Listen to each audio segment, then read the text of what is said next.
Saudara, lebih dari 2.000 warga bergiliran mengikuti sidang pelanggaran protokol kesehatan di lapangan tenis Stadion Gelora Delta Sidoarjo, Jawa Timur.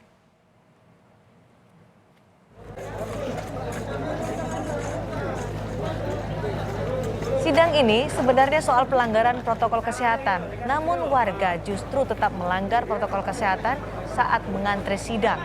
Gugus Tugas COVID-19 Sidoarjo pun berulang kali membubarkan kerumunan warga yang berdesakan menunggu giliran sidang pelanggaran protokol kesehatan. Gugus Tugas akan mengevaluasi sidang tindak pidana ringan pelanggar protokol kesehatan ini. Ada 2.000, tetapi yang hadir sebenarnya hanya tidak lebih dari 1.000, separuh yang hadir. Tetapi memang masyarakat ini kan susah diatur. Contoh seperti ini, kita siapkan kursi, tetapi mereka lebih senang desek-desekan atau berhimpitan, kepengen cepat. Inilah warga kita itu. Maka nanti ke depan ini akan kita tertibkan betul tempatnya dan akan kita berikan kartu antrian. Seiring terus bertambahnya kasus corona, Pemkot Tangerang Selatan, Banten menyatakan ruang ICU untuk pasien COVID-19 telah penuh. Jumlah ruang ICU pasien COVID-19 dengan kapasitas 31 unit telah terisi penuh. Sementara tingkat keterisian rumah sakit rujukan yang digunakan untuk isolasi pasien COVID-19 telah mencapai 94%. Berdasar data terakhir di laman COVID-19 Kota Tangerang Selatan, jumlah kasus konfirmasi positif berjumlah 5.378. Kondisi rumah sakit di sekitar Jakarta dilaporkan sudah penuh, terutama ruang ICU yang merawat pasien COVID-19. Bagaimana rumah sakit memberikan prioritas perawatan bagi pasien COVID-19? Bagaimana pula gambaran ketersediaan alat medis untuk membantu pasien COVID-19 di rumah sakit? Kami sudah bergabung bersama dengan Sekjen Perhimpunan Rumah Sakit Seluruh Indonesia, Ibu Lia Partakusuma. Selamat sore, Ibu Lia.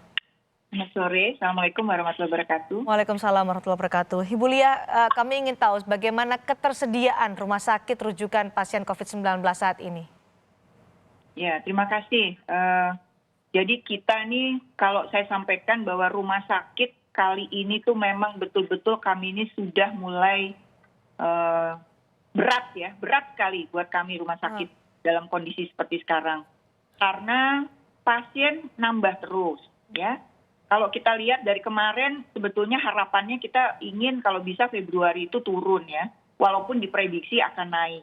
Tetapi yang paling membuat kami agak sedikit sedih, tadi aja liputan yang menyatakan bahwa masyarakat ini masih tetap saja belum paham bahwa penyakit ini sangat menular gitu. Jadi berapapun kalau ditanya berapa kapasitas tempat tidur rumah sakit, mau kami sediakan 1 juta, sudah lewat dari 1 juta. Kami sediakan 2 juta, lebih lagi lewat 2 juta. Jadi tidak cukup hanya dengan rumah sakit saja menyediakan tempat. Kita mesti berpikiran bahwa di rumah sakit itu kan harus ada tata laksana kepada pasien. Jadi bukan sekedar hanya pasien itu datang dan tidur saja di rumah sakit. Ada tindakan yang harus kami lakukan. Kami harus membagi pasien, mana yang pasien di ruang isolasi biasa, mana pasien yang harus di ICU, mana pasien yang harus pakai ventilator, pengobatannya seperti apa. Itu kan membuat situasi rumah sakit itu menjadi tidak menyenangkan kalau seperti sekarang. Karena jumlah terus nambah, kami diminta untuk terus membuka tempat tidur, tapi kan tempat tidur itu bukan hanya tempat tidur saja, harus ada fasilitas, harus ada SDM. Nah, tolonglah kami nih, jangan sampai kami dipaksa terus untuk nambah tempat tidur sementara masyarakat masih juga tetap dengan situasi dengan seperti sekarang. Mungkin itu, Mbak. Jadi seberat apa Bu Lia? Tadi Bu Lia menyatakan berat sekali untuk rumah sakit untuk bisa terus merawat pasien COVID-19. Seberat apa? Mungkin bisa digambarkan kepada kami. Ya, tugas rumah sakit kan sebetulnya yang pertama adalah menurunkan angka kematian. Jadi supaya kalau pasien datang jangan sampai meninggal. Kedua, kami harus mengusahakan penyembuhan untuk pasien. Ya, artinya cepat sembuh supaya pasien-pasien bisa pulang dan tempatnya akan bisa dipakai untuk yang lain. Kemudian yang ketiga, kami masih punya tugas lagi untuk menjaga nakes kami supaya tidak ketularan dari pasien ataupun pasien lain yang bukan COVID jangan sampai ketularan dari pasien COVID. Jadi 3 tugas berat ini sekaligus kan dilimpahkan kepada rumah sakit. Nah ini kami mesti mengatur supaya jangan sampai ketiga hal tersebut terjadi di rumah sakit. Nah jadi itulah beratnya yang sedang kami kerjakan seperti itu. Banyak protes dari masyarakat juga, banyak komplain juga dari mungkin bukan hanya dari dari rumah sakit pemerintah saja, rumah sakit swasta juga akhirnya mengeluh juga ke kami gitu. Oke.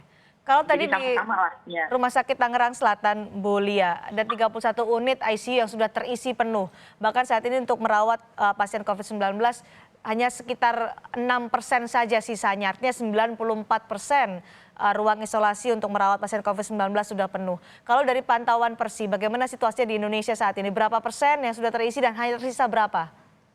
Ya sekarang ini kalau dari secara nasional kita tidak bisa pukul rata. Tapi kalau untuk daerah Jawa apalagi Jawa Barat ini paling banyak kan kasusnya, itu hampir rata-rata rumah sakit di DKI ini menerima dari Jawa Barat juga 30% dari Jawa Barat. Karena di Jawa Barat rumah sakit yang terlengkap kan mungkin hanya di Bandung ya. Dan itu jangkauannya cukup jauh dari tempat-tempat lain.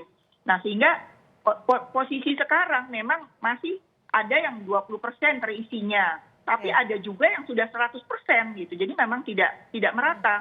Untuk Jawa ya, Jabar, Jakarta, Jawa Tengah, Jawa Timur, Sulawesi Selatan, Kalimantan Timur, Bali, Jogja, Sulteng, Sulut, Lampung, Riau. Itu sudah begitu memprihatinkan. Kami dapat laporan lagi NTT. NTT juga mereka udah sangat gelisah gitu karena kasus bertambah terus, tetapi fasilitas yang ada untuk merawat itu terbatas. Itu yang membuat kami gelisah sekarang ini. Jadi kekhawatiran terberat Bu Lia, karena saat ini kasusnya belum juga turun, kasus penularan COVID-19, seperti apa Bu kekhawatiran itu yang paling dikhawatirkan Bu Lia? Ya. Tenaga kerja, tenaga kesehatan. Kami sekarang ini sudah 600 lebih yang meninggal dunia. Gitu. Kami artinya betul-betul kan harus menjaga juga rumah sakit itu tidak bisa terus-menerus mempekerjakan nakes tanpa memikirkan kondisi mereka juga. Nah, jadi itu yang keseimbangan ini sulit sekali gitu kami peroleh.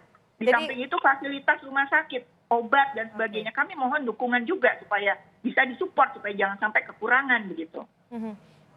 Sampai kapan rumah sakit bisa bertahan Bu dalam kondisi saat ini ketika kasus ini masih terus meningkat di seluruh Indonesia? Ya kami sih tetap saja akan melaksanakan kegiatan, tetapi kalau sampai Februari nanti masih juga seperti ini, yang akan terjadi adalah stagnasi. Ya, jadi yang akan kami rawat adalah yang sudah ada di rumah sakit saja. Artinya yang memang ada sekarang gitu. Tetapi untuk pasien baru, ya kami mohon maaf mungkin akan dialihkan ke tempat-tempat yang mungkin tadinya bukan rumah sakit, tapi akan dibentuk misalnya rumah sakit baru yang istilahnya rumah sakit transisi lah seperti itu. Ya, itu kondisinya. Artinya akan mundur ke belakang. Rumah sakit akan merawat hanya yang ada di rumah sakit saja. Kemudian yang lain-lain akan imbasnya adalah tempat-tempat yang tadinya bukan rumah sakit mungkin akan dirubah menjadi rumah sakit dengan satu lagi keterbatasan SDM. Keterbatasan SDM dampaknya apa? Pelayanannya akan menjadi kurang buat pasien. Kan kasihan itu. Untuk bisa bertahan akhirnya hanya selektif untuk merawat pasien yang sudah dirawat di rumah sakit, karena itu masyarakat terus diharapkan untuk patuh pada protokol kesehatan, membantu juga tenaga kesehatan dan bisa yang merawat dirawat pasien. Hanya yang kritis dan yang berat saja. Baik. Yang kritis dan berat saja. Mungkin yang sedang sudah mulai mengalir ke lebih bawah lagi, apalagi yang ringan ya, tidak bergejala mungkin harus diisolasi mandiri ya. Itu aja mungkin. Itu adalah pilihan yang berat, selektif untuk merawat pasien. Terima kasih Ibu Lia telah bergabung bersama kami di Kompas Petang.